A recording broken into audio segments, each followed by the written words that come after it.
وسلام علی عبادہ الذین اصطفیٰ اما بعد فاعوذ باللہ من الشیطان الرجیم بسم اللہ الرحمن الرحیم۔ سامعین وقار حضرات، درس حدیث سماعت کر رہے ہیں اور آج ہماری اس کتاب سے فیضان ریاض الصالحین سے حدیث نمبر جو ہے وہ 693 ہے۔ جو روایت آپ کے سامنے بیان کرنے لگا ہوں یہ بخاری شریف کی روایت ہے۔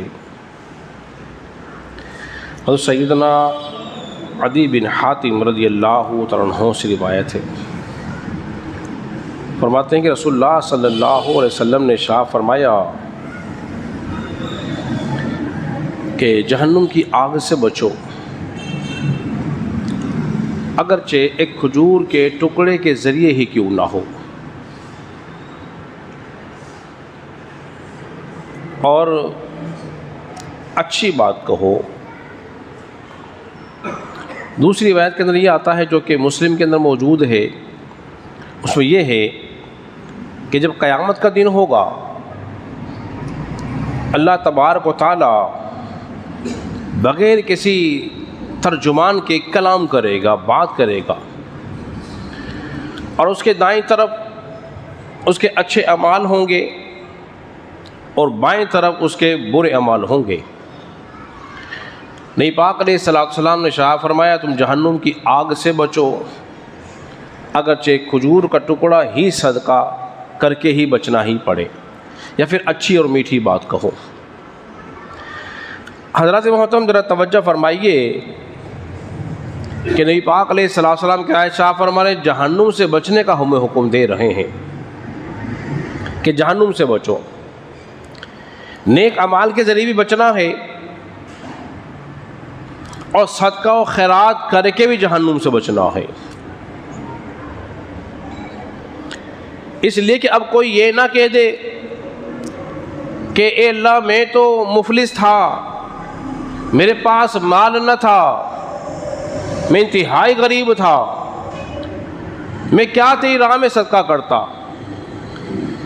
اب بتایا جا رہا ہے کہ کوئی یہ عذر بھی پیش نہیں کر سکتا، اس لیے کہ اچھی اور میٹھی بات بھی صدقہ ہے۔ ضروری کہ صدقہ مال سے ہی ادا کیا جائے۔ اللہ تبارک و تعالیٰ نے قرآن مجید فرقان حمید کے اندر اپنے حبیب علیہ السلام کو ارشاد فرمایا محبوب ہم نے آپ کو ترش زبان نہیں بنایا، میٹھی زبان بنایا ہے، ورنہ لوگ آپ کے قریب ہی نہ آتے۔ آپ سخت دل نہیں ہیں، آپ نرم دل ہیں۔ کیسے کیسے مصائب آپ پر پہنچے، لیکن اس کے باوجود بھی آپ نے تمام مصائب کو خندہ پیشانی سے آپ نے ان کو اٹھایا ہے، ان کا مقابلہ کیا ہے۔ تو لہذا ہمیں چاہیے کہ راہ خدا میں صدقہ و خیرات کرتے رہیں اور اپنے رویوں میں نرمی اختیار کریں۔ یہ عادی کون ہے؟